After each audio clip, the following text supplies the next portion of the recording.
Hey, how's it going, everybody? This is Robbie Kenobi, and this is my review of Camp WWE Season 1, Episode 2, titled Not Without My Eyebrow. And for the most part, guys, I thought this was another good, fun episode of Camp WWE. I think last week's episode was a little better, but I still thought this was fun to watch for the most part. The plot for this episode is basically The Rock arrives at Camp WWE and does what The Rock does best, and that's electrify the crowd, or in this case, electrify Nikki Bella while rubbing some of the other WWE superstars the wrong way. And one night while he's sleeping in his bunk, somebody gets in his bunk and shaves off his eyebrow. And the whole episode is revolved around Vince trying to find out who shaved off The Rock's eyebrow. And the five main suspects are John Cena, The Undertaker, Stone Cold Steve Austin, The Big Show, and Nikki Bella. And Vince threatens to send all of them home if none of them come clean by the end of the day. So like I said, the episode mainly revolves around the five of them trying to figure out who actually shaved off Rock's eyebrow. On a subplot, Ric Flair tries to cheer The Rock up because The Rock feels like he's lost his mojo without his eyebrow, because without his eyebrow, he's walking into stuff and he's getting hung up via wedgies on the flagpole.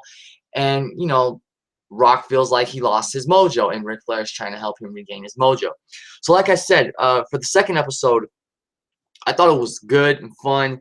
Not better than last week's episode, but once again, Ric Flair was the freaking highlight of the show. His voice acting is great, and his antics on the show are just hilarious. Now, The Rock, how they portrayed him on this episode, maybe they could have got a better voice actor, but The Rock did his thing. He walked in with his son. You know, he actually arrived at the camp in a Mercedes-Benz or some kind of car that ran over Big Show's pizza delivery guy. He got out of the car and he asked Austin, "What's your name?" and, you know, "Who are you?" And he did his usual. He did his classic, "It doesn't matter who you are." And he was like, "Theme song," and his theme song from 2001 to 2002 actually played, which I thought was funny.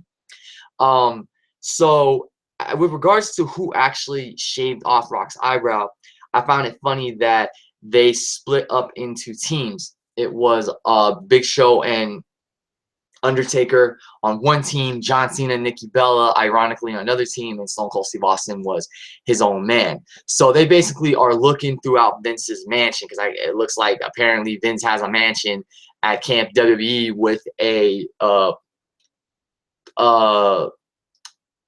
I don't know how to describe it, but he has a slide, not a straight slide, but one that goes around and around that's attached to his staircase, and he says that nobody's allowed to use it except him. And wouldn't you know it, like 5 seconds later, Stone Cold Steve Austin's on it, and as he's sliding down, he's flipping Vince off. So that was great.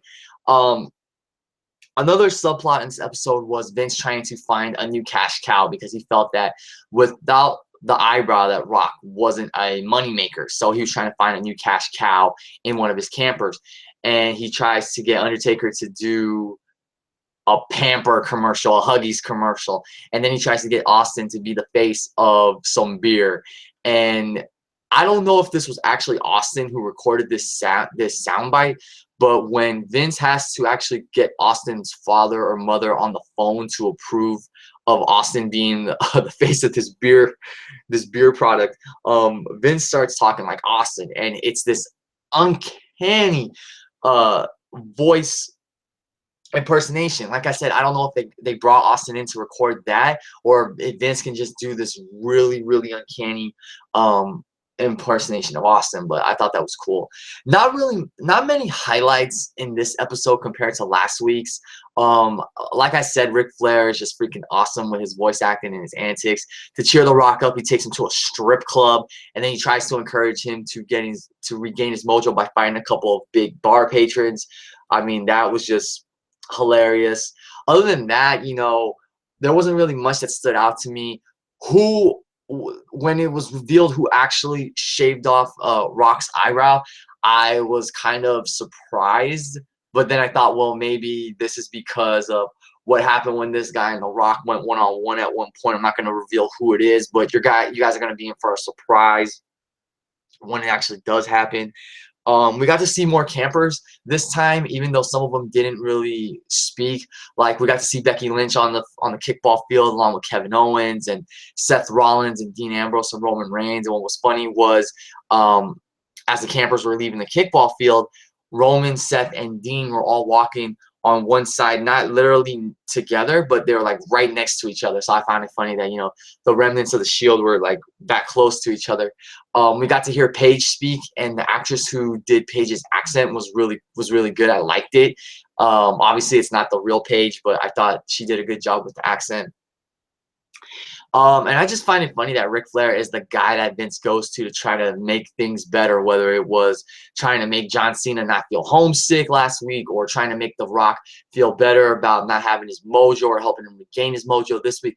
Ric Flair is perfect. Like, I don't know who decided to cast him, but I love it. Ric Flair is like I said, one of the highlights of Camp WWE. His voice acting is great, and just seeing him style profile like he does on the show with those crazy antics, priceless. Yeah, guys, I pretty much really can't think of anything else to say about last night's episode of Camp WWE other than, like I said, I enjoyed it. I thought it was fun. I don't think it was better than last week's episode because there's not much that really stood out to me other than Vince McMahon having a museum with a bunch of historical Vinces like Vince Washington, Vince Bonaparte, the Vinces, which is a play on the Beatles. Like literally there's 4 Vinces with the Beatles hairstyle and everything. That was funny. Vince trying to get Undertaker to do a Pampers commercial was freaking absurd, but was funny. Austin running around Vince's mansion when Vince said he was not allowed to. That kind of stuff is funny, you know, like I said, and it was just fun to watch. And I'm not expecting Camp WWE to be the greatest animated show in history. I'm not expecting this to break new ground for animation, but, you know, like I said last week, but I just find the show fun to watch. You know, there are funny moments. Seeing these, you know, camper versions of the WWE superstars is fun. I hope we get to hear from more of them, like, you know, voice actor wise. I hope we get to hear from like the Roman Reigns character and Seth Rollins. Charlotte's gonna be on there. Sasha Banks is gonna be on there. Bray Wyatt, Becky Lynch. So I hope we get to hear more from the campers. And, you know, I thought it was cool we got to hear Paige speak on this episode. So yeah, guys, if you're a fan of Camp WWE, then definitely check out episode 2, Not Without My Eyebrow. You know, like I said, Ric Flair, once again, with his voice acting and his antics, he's the highlight of the episode. The Vince McMahon Museum, History Museum, whatever you want to call it, was fun. Cena and Nikki teaming up to try to find Austin to see if he was the one that shaved Rock's eyebrow. Priceless, ironic, whatever else I can say. Rock going to the strip club with Ric Flair. Priceless, and then getting into a fight with 2 big bar patrons. So yeah, like I said, guys, Camp WWE is just a fun show to watch for the most part. You may not be impressed with the animation or anything, but it's just, you know, the humor and the stories are fun. So that's pretty much it, guys, for my review of Camp WWE Season 1, Episode 2, Not Without My Eyebrow. If you saw the episode, leave your comments down below and tell me what you thought. Make sure to like this video, share it with your friends, and please make sure to click that subscribe button.